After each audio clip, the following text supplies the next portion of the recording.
Assalamualaikum warahmatullahi wabarakatuh. Nama saya Salsabila Putri Rizda, nomor absen 29 dari kelas 11 IPS 1. Saya akan menjelaskan mengenai penjajahan Belanda di Indonesia. Dalam hal ini, saya akan membaginya menjadi 3 bagian. Yang pertama yaitu kedatangan Belanda ke Indonesia. Yang kedua, penjajahan Belanda di Indonesia. Dan yang ketiga yaitu perjuangan melawan penjajahan Belanda. Yang pertama, kedatangan Belanda ke Indonesia. Selama lebih dari 300 tahun yang lalu, bangsa Belanda pernah menguasai Indonesia. Pada tanggal 22 Juni 1596, Belanda pertama kali datang ke Indonesia, tepatnya di Banten. Pada saat itu, Belanda masih di bawah pimpinan Cornelis de Houtman. Awalnya, Belanda disambut dengan ramah oleh masyarakat Indonesia. Tetapi, lama-kelamaan sikap Belanda semakin tidak disukai oleh masyarakat Indonesia. Karena itu, Belanda akhirnya diusir dari Banten. Setelah Sultan Banten mengusir Belanda, terjadilah perang antara kapal Banten dengan Belanda.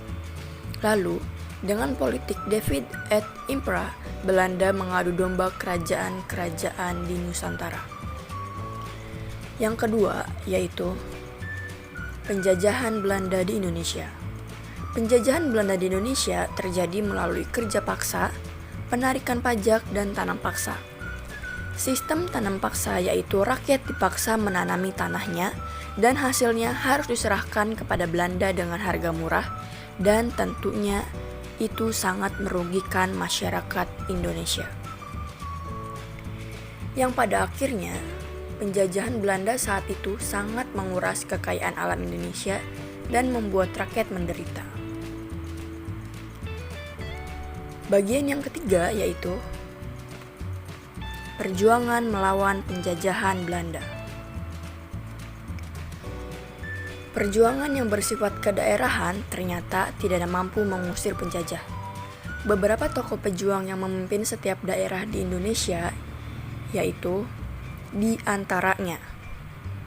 Yang pertama ada Kapiten Patimura di daerah Maluku. Yang kedua, Pangeran Diponegoro di Jawa Tengah.